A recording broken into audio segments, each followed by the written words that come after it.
আমি আজকে তোমাদের সামনে কিছু কথা বলবো আর কিছু কথা রাখবো।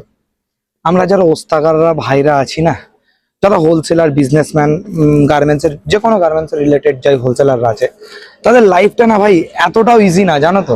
এখন ঘড়ির কাঁটায় দেখতে হচ্ছে 12টা 1টা বাজতে যায়, আর আমি এখন আছি মালদায় পারদেশি ধাবায়।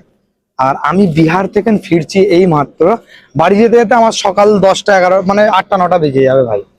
আর এই ঈদের সময় আমার সব বন্ধুরা কেউ দীঘায়, দার্জিলিং, মেলায় ফেলায় সব ঘুরছে, বাট আমি ভাই এখন এই তাগাদা করতে এসেছি। বাট এটাও আলহামদুলিল্লাহ, কেন অনেক দেখো আমার ওপরে অনেক মানুষের আশা আছে, আমার লেবার ম্যানেজার সব স্টাফেদের আশা আছে যে দাদা এসে পেমেন্ট করবে।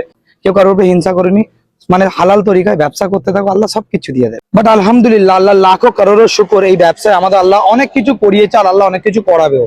তবে একটা কথা বলি কি জানো ভাই, বহুত কষ্ট আর মেহনত লাগে। অনেক মানুষ অনেক কথা বলে দেয় না, আর একটু আমাদের ভাইরাই আছে ওস্তাকার ভাইরাই, কারোর কিছু তারা কি হলে এত জ্বলে যায় ধারণা না।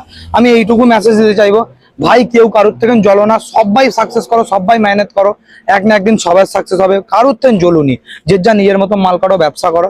তো একটা কথা বলি ভাই, বহুত কষ্ট লাগে জানো, আমাদেরও মনে হয় মা বাবা ঈদের সময় মা বাবাকে ছেড়ে এই বিহারে 5 দিন 6 দিন 8 দিন কাটিয়ে নি। তবে এইটুকু বলবো, সাপোর্ট করো, ওস্তাকার ভাইরা সব স্ট্রং হও, সব বিজনেসম্যান স্ট্রং হও, আর কেউ কারোর উপরে হিংসা করো না।